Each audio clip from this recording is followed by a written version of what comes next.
বাংলাদেশের রাজনৈতিক অঙ্গনে নতুন এক সংযোজন ঘটেছে। আত্মপ্রকাশ করেছে নতুন রাজনৈতিক দল জাতীয় নাগরিক পার্টি। সাধারণ মানুষ কিভাবে দেখছেন এই নতুন দলের আত্মপ্রকাশ?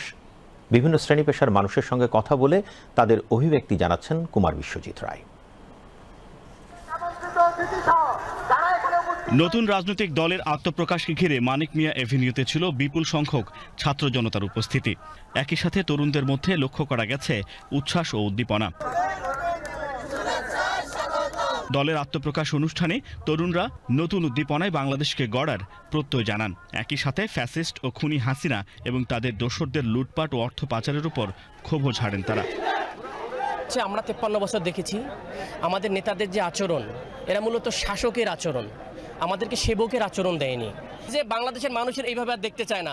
গত 16 বছরে যে পেশিবাদ আমাদের দেশে কায়েম হয়েছিল, সেটা কিন্তু পুরাতন রাজনৈতিক দলগুলো কিন্তু তাদেরকে পতন করতে পারেনি। সে জায়গায় কিন্তু নতুনরা কিন্তু সেটা করতে পেরেছে। পূর্ববর্তী স্বৈরাচারী সরকারদের মতো ওরা আমাদেরকে হতাশ করবে না, ইনশাআল্লাহ আমরা ভোট দিতে পারবো। আমাদের সাধারণ জনগণের যে চাওয়া পাওয়াগুলো পূরণ হবে, এটা আমরা মনে করি নতুন রাজনৈতিক দলের হাত ধরে। এই নতুন দিগন্তে অবশ্যই একটি নতুন দলের প্রয়োজন আছে বলে আমি মনে করি। তাদের মার্কাটাও যেন এটা এমার্জেন্ট টাইপের হয়, যেটা সাদরে বাংলার জনতা যাতে গ্রহণ করতে পারে, বুঝতে পারে, এটাই প্রত্যাশা। এই প্রথম আর কি কোনো রাজনৈতিক দলকে এভাবে আর কি সাপোর্ট করতেছি। গণতন্ত্রটাকে নতুন করে ফিরিয়ে আসার জন্য আমরা এখানে উপস্থিত হয়েছি। সুষ্ঠু শান্তিময় একটা বাংলাদেশ চাই। আমরা আত্মবিশ্বাসী যে এই রাজনৈতিক দল নতুন কিছু করবে এবং দেশের জনগণের পক্ষে সব সময় কথা বলবে, সব সময় পাশে থাকবে। যে রাজনৈতিক দলের সাথে জনগণ আসলে নিরাপদ, যে রাজনৈতিক দলের কাছে এমন একটা রাজনৈতিক দল চাই। জুলাই গণ অভ্যুত্থানের প্রেক্ষাপটে বাংলাদেশের রাজনীতিতে তারুণ্যের নেতৃত্বে গঠিত নতুন দল আসাটা কতটা গুরুত্বপূর্ণ, এমন প্রশ্নে দেশের সিনিয়র সিটিজেনরা জানান তাদের নিজস্ব অভিব্যক্তি। একটা দল গঠন করতে গেলে অনেক বাধা বিপত্তি আসবে, ওরা ফেস করতেছে, হচ্ছে তো মাশাআল্লাহ অনেক লোক আসছে, আরও আসবে, মাত্র ওরা আরম্ভ করলো। এইটাই প্রত্যাশা করি যে দেশে একটা ভালো রাজনীতি দল, এদের মতন একটা রাজনীতি আসুক। বিগত সরকারগুলির অনিয়মের বিরুদ্ধে তারা অবস্থান নেবে এবং তারা মাঠে থাকবে, স্বচ্ছতার সহিত কাজ করে জাতিকে উন্নয়নের শিখরে নিয়ে যাবে।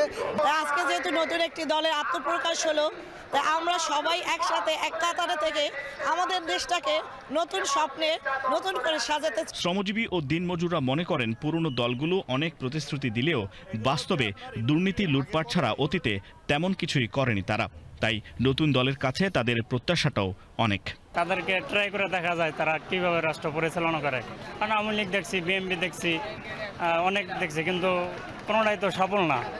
এখন এরা নতুন আসছে, ওই হিসাবে দেখা যাইতে পারে এরা কতটুকু ভোট দিয়ে দেখা যেতে পারে 5 বছরের জন্য তারা কি করে দেশের জন্য। দরকার তো এটা ভোটের অধিকার ছিল না, আমরা ভোট দিব এবং সুন্দর করে চলবো, বাংলাদেশ চলবো। রাজনীতিবিদদের মতে নতুন রাজনৈতিক দল গণতান্ত্রিক ব্যবস্থার জন্য গুরুত্বপূর্ণ, তবে তাদের টিকে থাকার জন্য প্রয়োজন সঠিক পরিকল্পনা ও নেতৃত্ব।